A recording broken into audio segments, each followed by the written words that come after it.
Welcome, everyone. We're so thrilled to have you join us for today's webinar on the 2025 updates to the Latino Data Hub.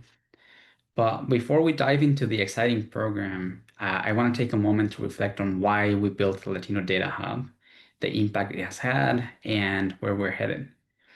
So we launched the hub with a simple but very powerful goal to make high quality, detailed data about Latino communities accessible for everyone, whether it's advocates, researchers, journalists, policymakers, community leaders. We wanted to democratize access to data so that anyone working to advance equity could do so with precision and with confidence.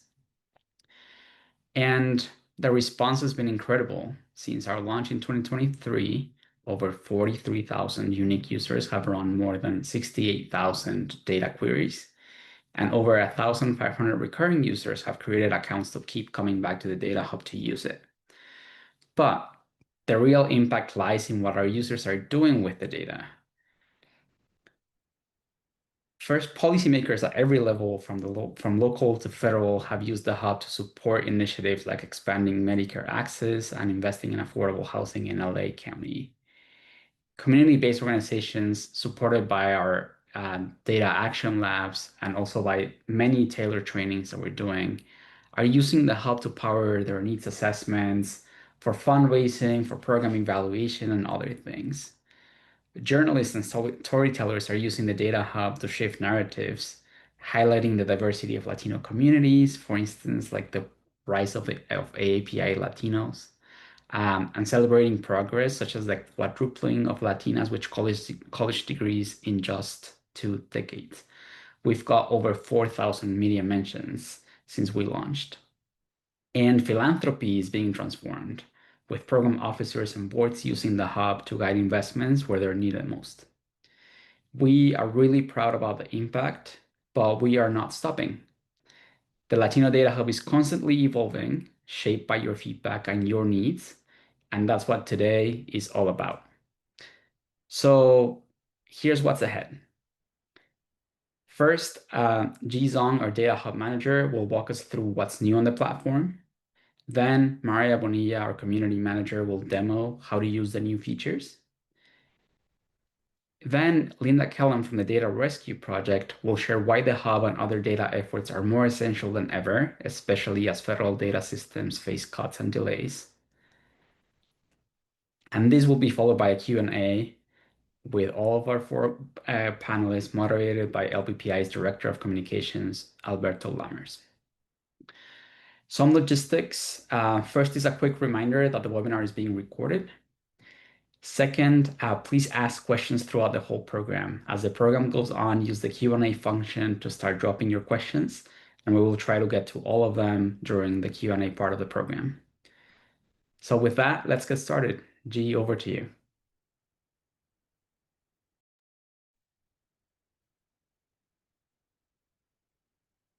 Thank you, Rodrigo. Hi, everyone.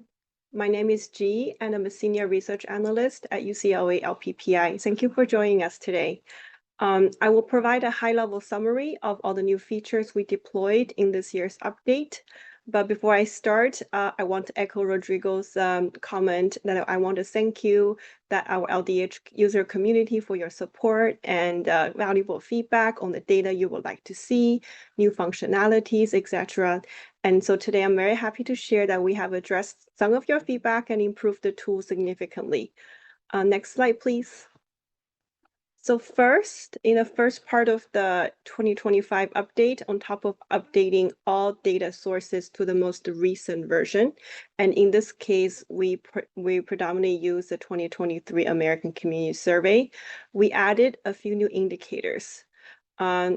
So we added a new issue area on disability, focusing on the prevalence of disability and the different types of disability. In light of the increasing utilization of automation and AI technologies in Americans' workplace, we provided a first-of-its-kind measure identifying Latino workers employed in occupations most at risk of automation. This is based on an earlier analysis by our team for California and Arizona, We hope this information can help communities, policymakers, and advocates anticipate and respond to one of the most rapid changing structure shifts in the labor market. We also added a few frequently requested data points on education, child well-being, and transportation. Next slide, please. Second, we redesigned the filter functionalities to be more intuitive to users and closely mirrors the interaction experience commonly found in other websites. Mariah will provide a demo shortly. We added additional filters and more great breakdown options listed in the slides here to provide further disaggregated data. Next slide, please. And finally, the most exciting feature we're releasing today is the updated geography function. In the original version of the LDH, we provided data at the selected county level as well as state level. We are happy to report that we increased the number of counties available through our platform from around 500 counties nationally to over 1,000. More importantly, we provided the first of its kind data for the 119th congressional districts. How we did this, we imputed the official Census Bureau's 119th congressional district boundaries in the ACS data. So we're able to provide congressional district level estimates for almost all indicators on our platform. We hope that by providing detailed data by congressional district, communities and advocates can better engage with their elected officials to demonstrate areas in need of support and resources. We will also provide additional insights and analysis on Latino eligible voters for competitive districts before the midterm elections next year. So stay tuned for more updates coming from us. A couple of caveats. Due to the methodology limitations, data are only available for all Latino and non-Latino populations. I wanted to thank Jonathan Shooter from IPUMS for providing technical guidance on the methodology, our consultant Jonathan Ong for preliminary work on this, and colleagues from the Congressional District Health Dashboard from NYU for sharing technical expertise and best practices for managing the challenging landscape of congressional district boundaries. The congressional district boundaries are based on the latest map published by the Census Bureau in January 2025. We know there is significant movement in Texas and California to redistrict before the midterm, along with many lawsuits challenging the existing boundaries. I just wanted to flag that our data do not take into account of the proposed changes and other ongoing litigations. Next slide, please.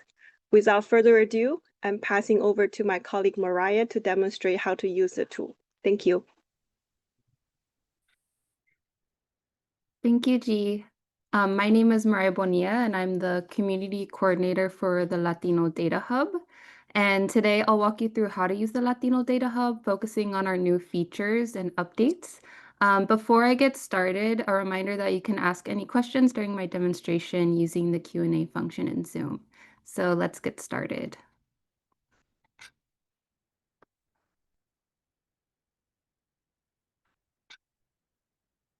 So to get to our site, you can go to latinodatahub.org, and our home screen offers some top-level links for easy access to the tool by issue area or through the custom graphs section.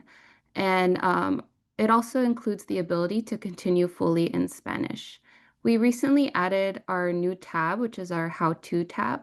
And this is a one-stop shop for tutorials, and we'll continue building content under this page throughout the year. The issue areas contain data related to a specific topic, like demographics, education, disability, employment, among others.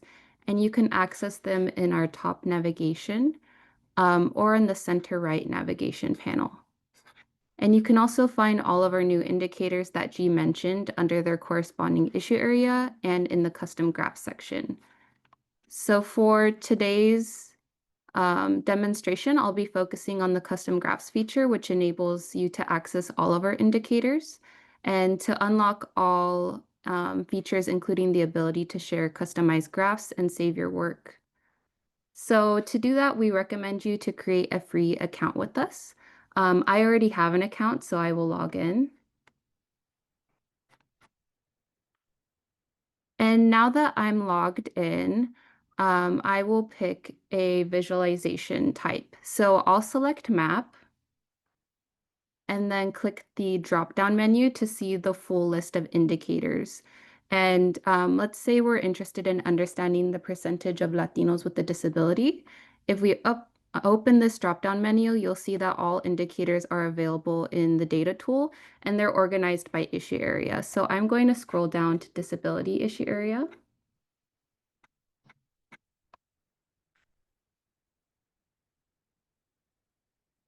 And here you can see all the indicators that we provide in this issue area, which include the measures of cognitive, physical, independent living, self-care, vision, and hearing disability difficulties.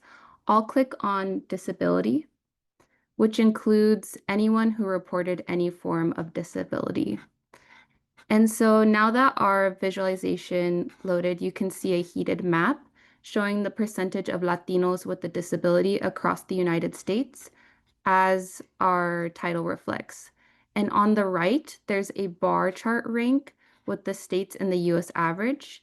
And when you click on a particular state, let's say you're interested in Pennsylvania, you'll see that Pennsylvania ranks number 2 in the highest share of Latinos with a disability. But if you want to take a deeper dive, we can click on View Chart. And this switches to the bar chart view, which is helpful if you want to compare disparities across groups. And by default, the chart compares Latinos to the overall population and other non-Latino racial groups. And so to customize your comparison, you'll click on this Customize icon. And let's select Latino descent groups and submit.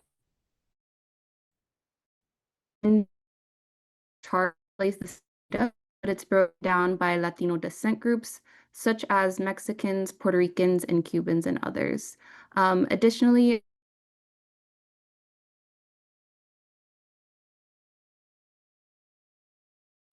there is a higher percentage of individuals of Puerto Rican descent that have a disability than other Latino descent groups. And with the Latino Data Hub, you can refine your search based on geography by state, county, and now congressional district level data. So first, for states and counties, let's take a look at Los Angeles County. So you can refine your search to the county level by clicking Customize and then selecting states and counties. And then we will select the state we're interested in, so California, and the county. So we'll put in Los Angeles County and submit.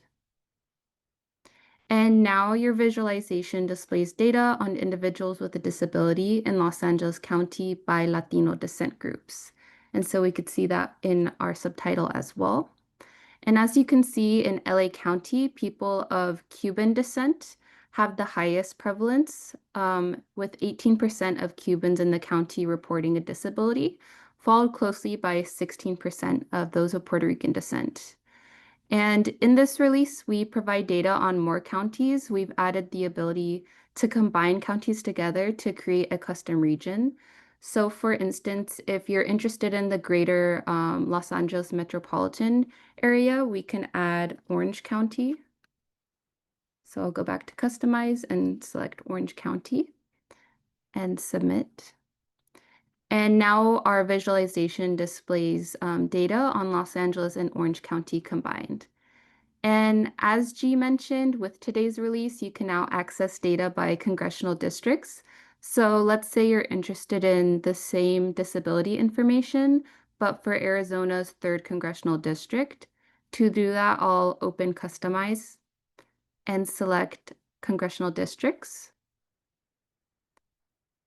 And then we will select the specific state we're interested in. So Arizona and the congressional district. So the 3rd congressional district, which includes most of southern, western, and downtown Phoenix. And I'll select submit.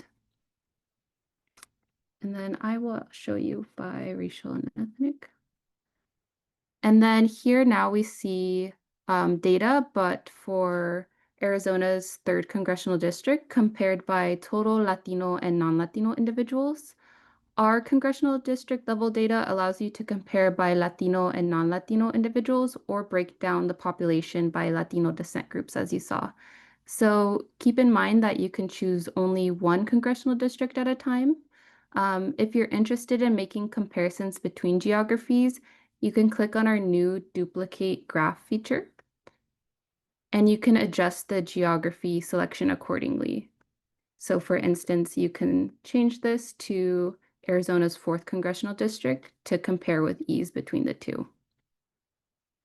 And then finally, we've updated our filters feature.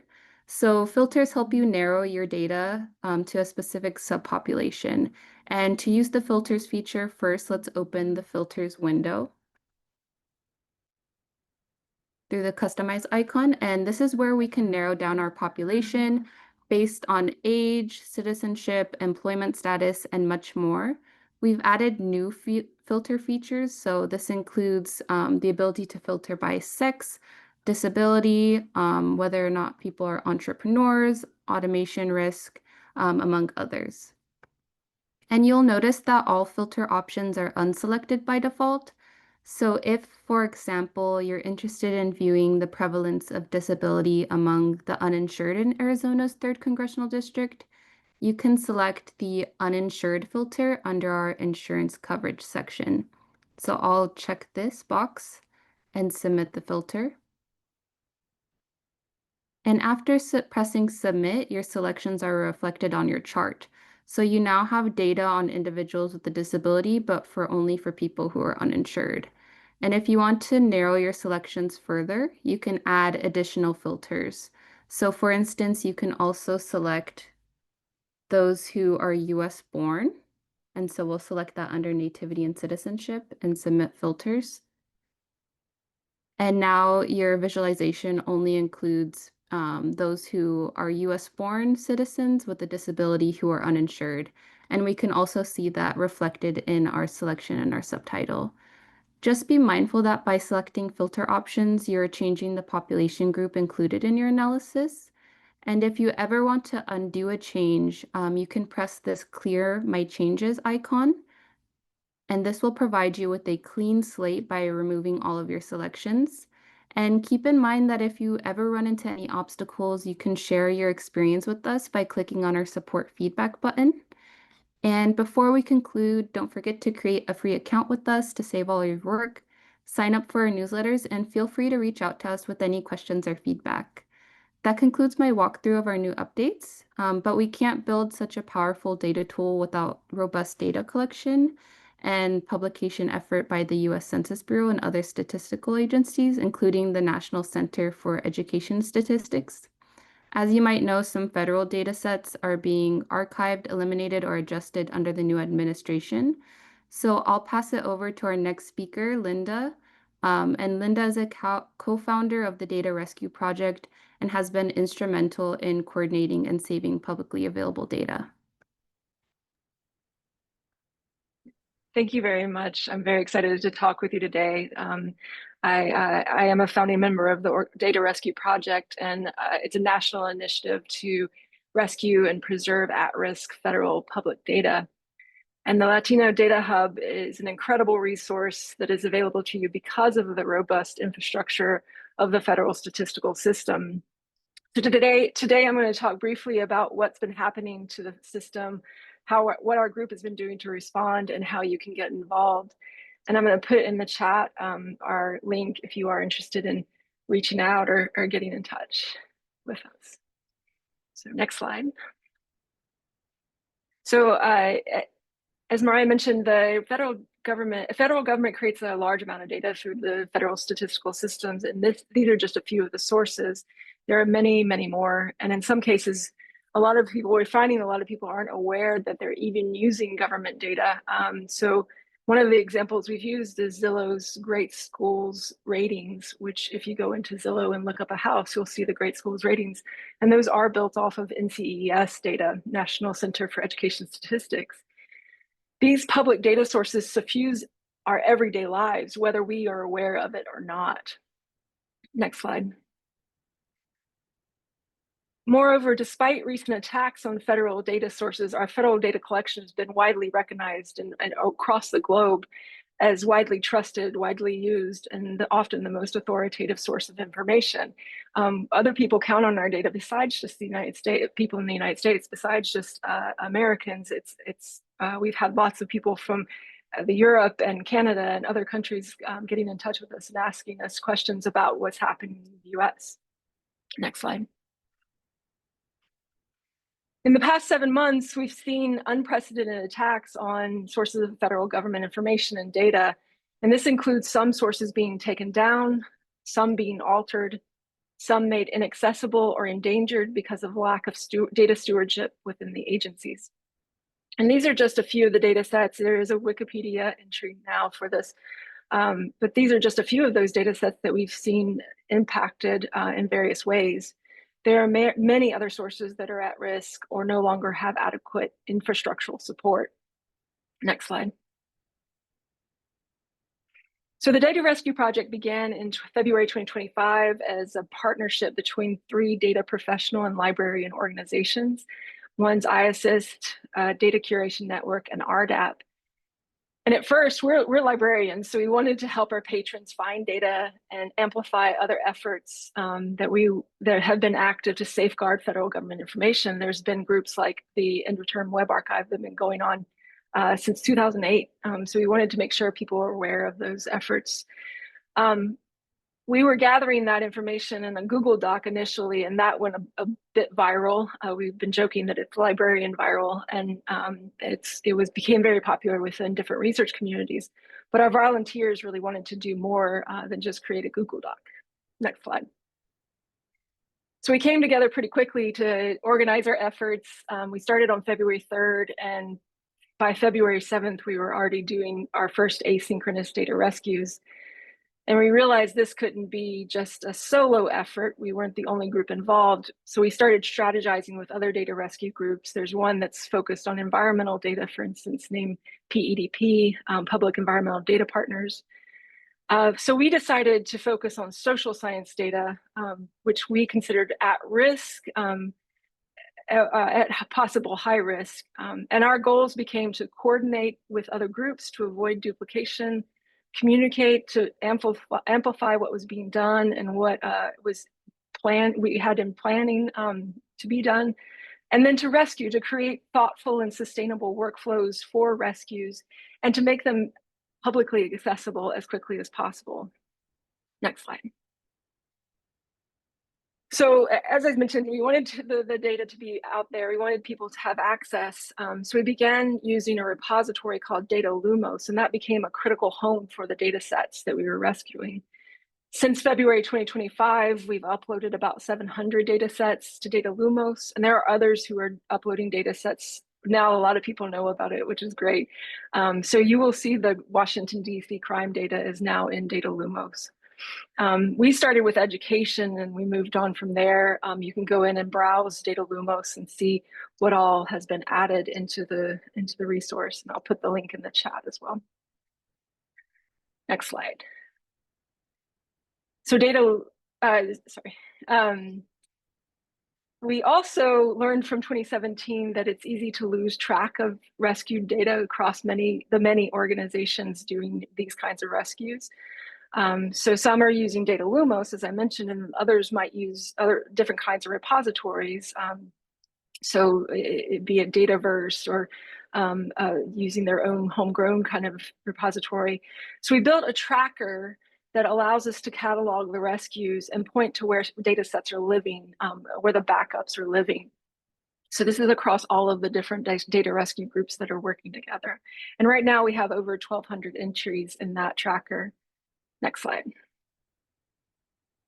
We launched in June a portal. It's a user-friendly dashboard for our tracker because the tracker was originally just a spreadsheet. So this allows you to browse the data sets or government offices, and we even have categories in here. And you can go learn more about the portal on the link I'll put in the chat. But it's just a way to understand where different data rescues have happened and where they're being backed up. If you have data that you or your organization have backed up, please get in touch with us and we'd welcome to bring that into our portal so we can point more people to that data. Next slide. In addition to those efforts, we've been working to amplify the importance of public data. In interviews, people ask us, or journalists ask us, why does this effort matter? And we've been asked that a lot. And it matters because government data helps tell the story of who we are as a nation. And without that data, those stories will be lost. So we encourage you to tell your own story, either through us or on your own, but please talk about why public data is a public good that should remain publicly accessible. And if you would like to share your story with us, you can use this link, but we aren't the only ones. There's a lot of groups that are gathering stories, and I encourage you to do this, to reach out to groups that make most sense for you and tell those stories. Next slide. So we firmly believe, when it comes to how you can support us, we firmly believe that amplifying the efforts is one of the most important things we can do. So we can talk about what each other's doing. You can share any of our links. You're welcome to do that, or our resources. Please share out this information and talk to people about what's been happening. You can also share your own stories. Like I mentioned, you can come work with us on a rescue or a data rescue, or hold a data rescue event or a storytelling event if that's something that works with your group. But just speaking out and talking about this, I think, is the most important thing that you can do. Next slide. So this is a grassroots volunteer effort, and I want to emphasize that it's all volunteer run, and it's an effort to harness the collective energy that we saw in February and have seen all 7 months. We have some burning questions to face, including access to restricted data, data integrity and collection, and reestablishing trust in the federal statistical system. But the ultimate goal for our work is to preserve public data, because this public data are the people's data. This is the data that tells the story of our nation, and we need to continue to preserve it. So thank you, and I look forward to our Q&A.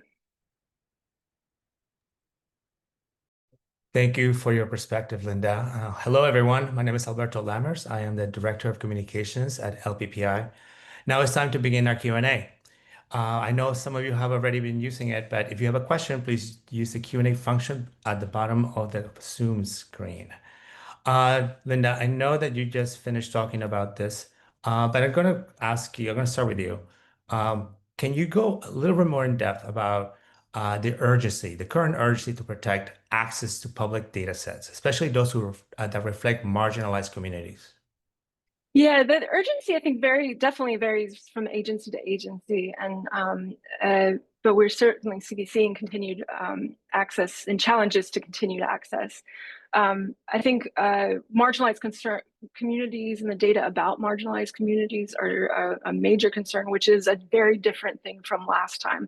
Last time in 2017, we were seeing much more environmental data being the concern was about environmental data, whereas this time we're now seeing this about social data, and especially about marginalized communities, not just in ethnicity, in relation to ethnicity, but also in relation to sexual identity and gender identity.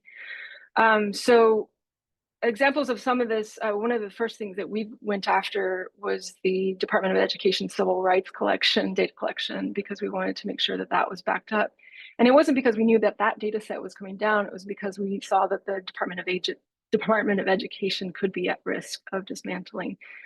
So that was something that was really important to us to have backup. And if you look in Data Lumos, there are multiple copies of it as well, because there were so many people who were very concerned about that.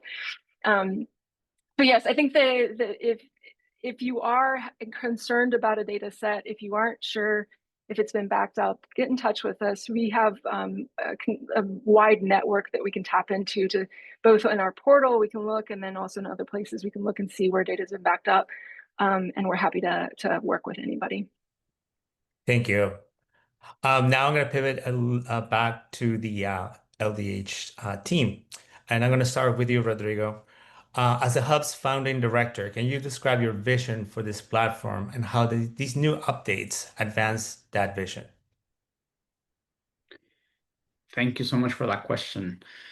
Well, the most important part of the vision was to democratize access to data, right? And as I was mentioning in at the beginning, it goes beyond the democratization of data, which by that we mean like there's a lot of data. Linda has been describing the federal system. There's a lot of data that's out there many times, and that's really rich. Many times people don't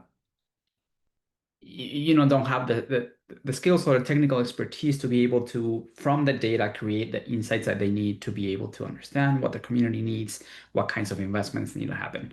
So that's a really important principle for us. And the idea is that with that access to data, then people can use it for policy ideation, for advocating for their community, for fundraising, for many other uses. And a lot of our users are using it for very different things. How do the updates relate to that vision? Well, something that's really important for our work and our team is to be responsive to what our users tell us. This is about the user, right? And so that's what we did in these updates. We listened to our users and we are responding to specific documented needs from the users, like the need for better disability data, for instance, was a big one. Um, People were asking us to add other data sources. I see some questions in the chat about how are you adding new data sources? In these updates, we are adding new data from other sources beyond the Census Bureau, and we let you know, by the way, for each indicator what the data source is. So yeah, all of this to continue that vision, and we're going to continue creating updates based on your feedback. So please don't hesitate to reach out to us. It's info@latinodatahub.org when you have any suggestions or any needs for your work. Thank you, Rodrigo. G, I'm going to go to you next. You led much of the technical work behind this new update. What are some of the most requested features that made it into it? Thank you for this question, Alberto. I was busy answering questions in the chat, but there are two aspects of it that really was instrumental for us to decide the prioritization of this year's updates. First is geographies, as many of you guys have been mentioning in the Q&A, what geographies are available, and we constantly getting questions about city level data, congressional district level data by zip code, and data by state legislature districts, etc. We ended up prioritizing to expanding what we currently have, which is counties, and adding congressional district data, which is we spent a lot of time and effort to develop a unique methodology to be able to provide for that. Because we believe that these are the two most frequently requested geographies. And then the second one is that the disability data, the inclusion of disability data in the platform.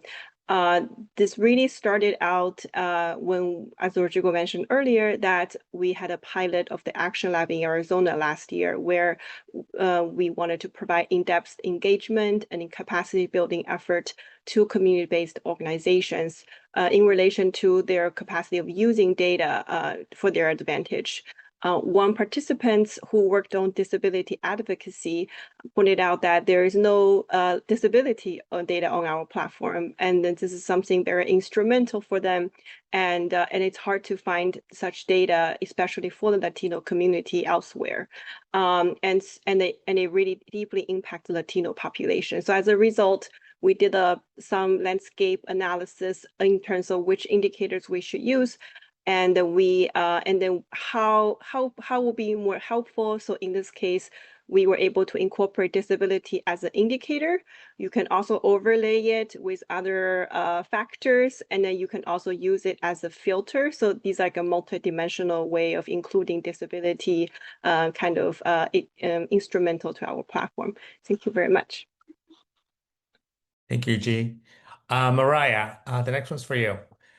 What part of your work involves working with community and advocacy partners and users? What are you hearing from them about why tools like the Latino Data Hub are so essential? Yeah, thank you. So what we're hearing from them is that the Latino Data Hub and our data in an accessible way really supports organizations' impact and their advocacy efforts by relating their organizational missions to data and the stories that they're hearing on the ground. And so, for example, G actually led a collaboration with the Community Justice Alliance. And so what our team did is we collaborated with the Community Justice Alliance, and we helped draft some sheets about the needs of Latino youth in the Central Valley. And so what this data did, it was really helpful for them to really highlight the needs of the communities that they work with and also advocate for the expansion of public programs that they were working on to get in place in the Central Valley.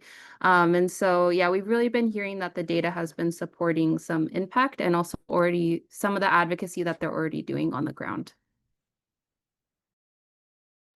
Thank you, Mariah. Linda, I'm going back to you for the next question. What can institutions do to support broader efforts around data democratization and preservation?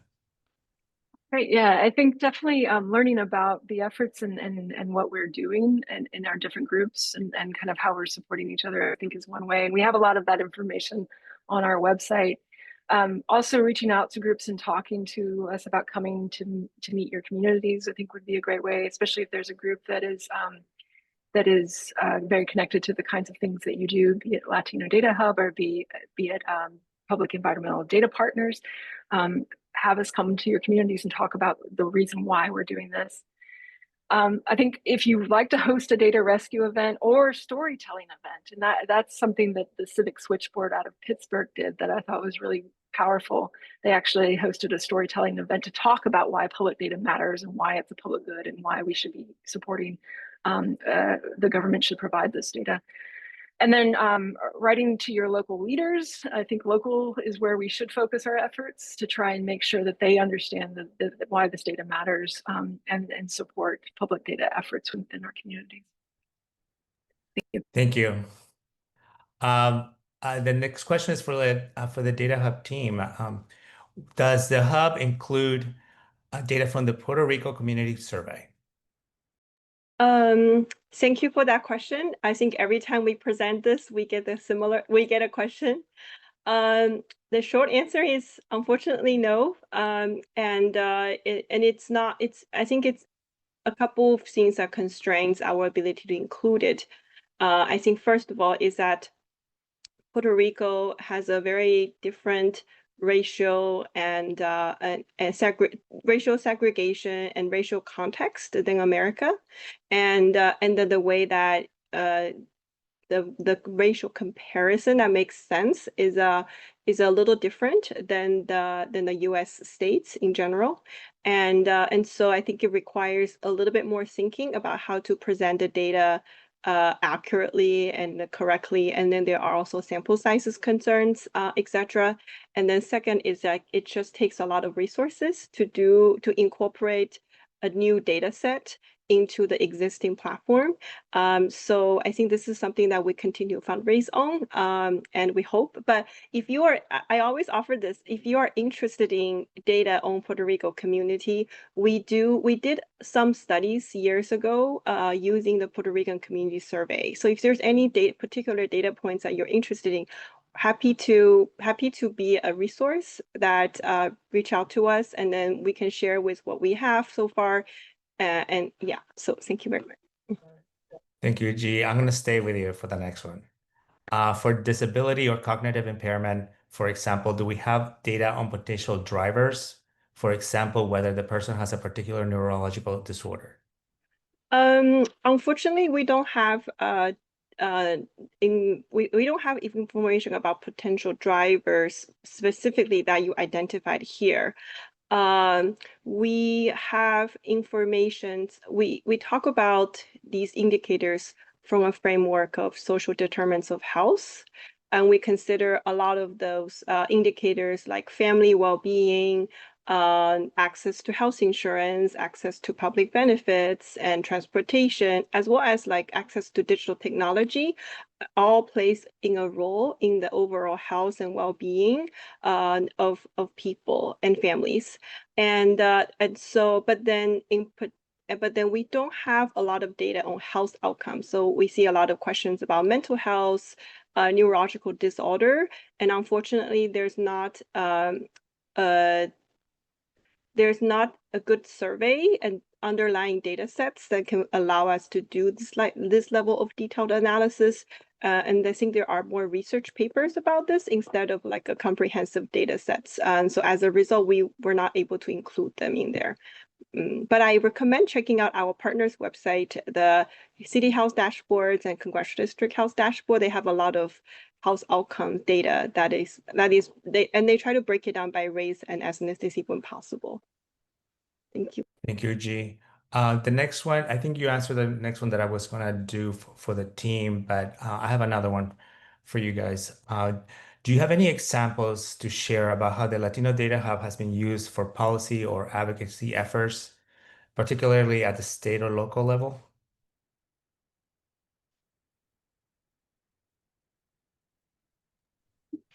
So let me start with one example at the state level.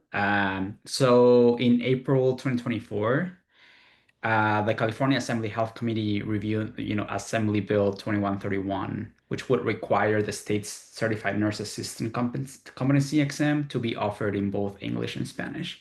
And so how was the Data Hub used there?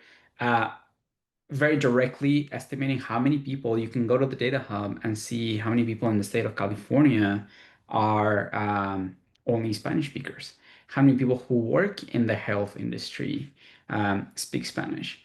So there was a lot of like very specific data that showed the number of people that could become nurses should they have access to that exam in Spanish language, right? And there's a huge nurse need in California, especially for Spanish-speaking patients. So that's one specific example. But Mariah, I don't know if you have others on the local state level. I have one by the national level. So our data was used to write an amicus brief towards the Grant Pass and V. Johnson decision in 2024. And so our data was referenced on Latino renters in Los Angeles County to argue against using measures that would criminalize the unhoused population in the United States. And so that's one example, and that was directly taken from one of our research briefs that we published earlier that year as well to talk about the ordinances of like for renters in Los Angeles County, the COVID-19 protections that were going to end that February. So that's another example. Thank you, Mariah.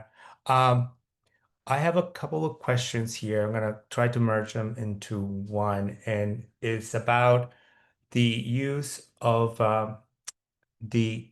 how can we use this data to estimate the number of Latino children born to undocumented parents since 2006?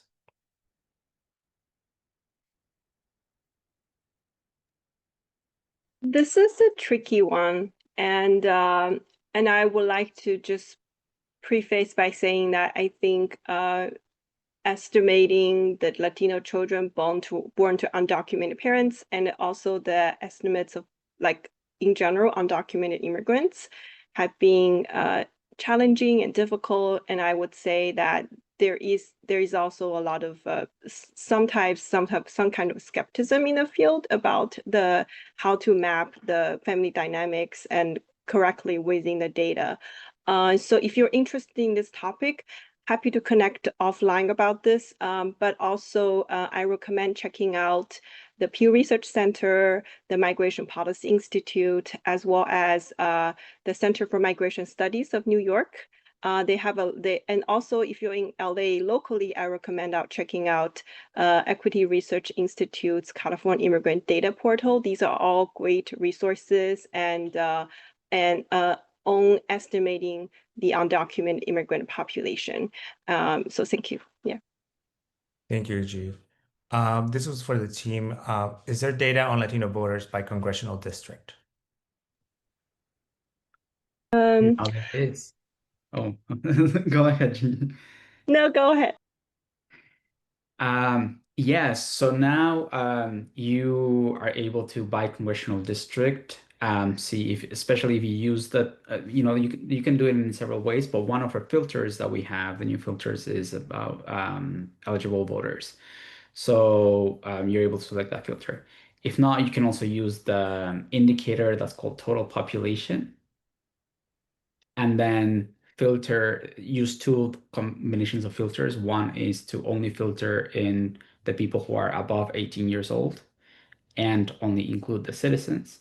And that way, and then you select your different congressional districts, and that way you're able to see the number of Latino voters by congressional district. G, I don't know if you have anything to add or to. Great.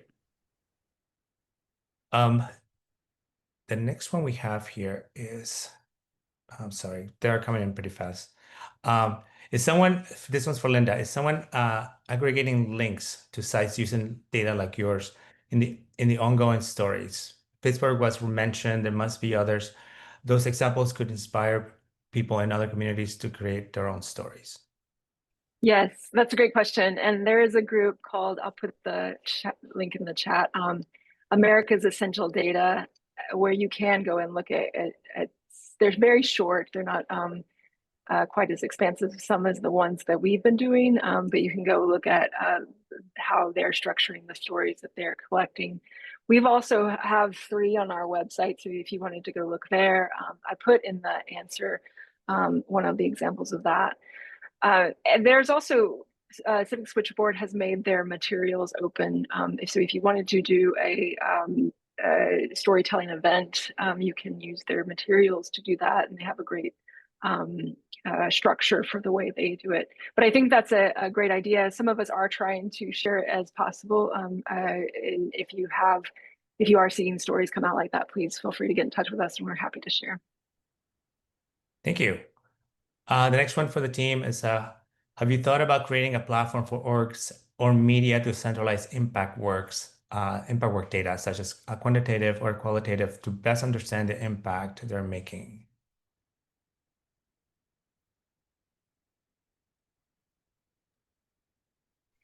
Yeah, absolutely. I mean, this is important. What I'm understanding the question to be asking is, do we have plans or thinking about creating a dashboard or adding to the dashboard some data about impact that organizations are creating on the ground?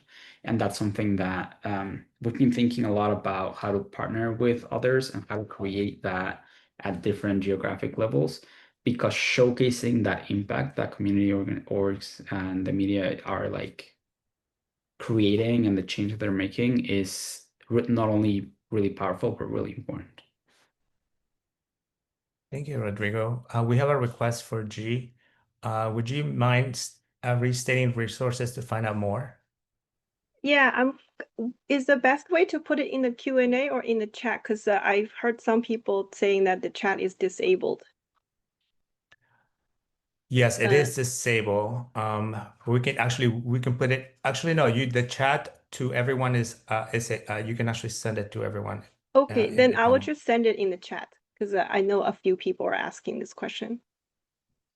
Great, thank you. The next one I have here for the team is Linda. I am grateful to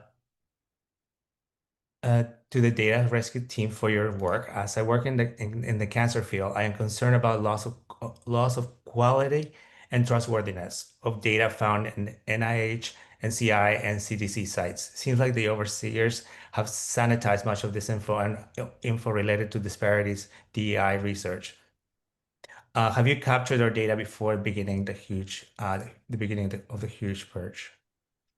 Yeah, so the CDC was really the kickoff. Somebody asked earlier why we're doing this, and part of it's, the CDC initially was the first agency that had data taken down, that actually removed, and then it was brought back up eventually. So some of that data that was the trigger event for Data Rescue Project and for a lot of others. But we have been doing ongoing rescues of those agencies and more. There is a lot of CDC data, what we are able to access. And I want to remind people that we are focused on public data. Restricted access data is a different thing. So there may be data sets like PRAMS, the Pregnancy Risk Assessment Monitoring System, which is a restricted data collection. We can't rescue it, we can't back it up because you have to apply as a researcher to get access to that data. So the data that we're able to get is really the public access information.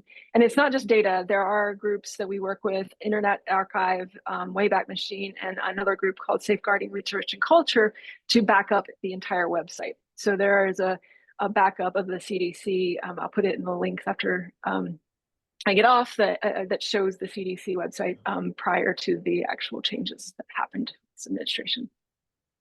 So it's really, it depends on what you're looking for, but we have gotten a lot of that information. Thank you, Linda. We have time for one more question, and it's a combination of a few of them about community college data and whether we have that and transfer data from community college to other universities.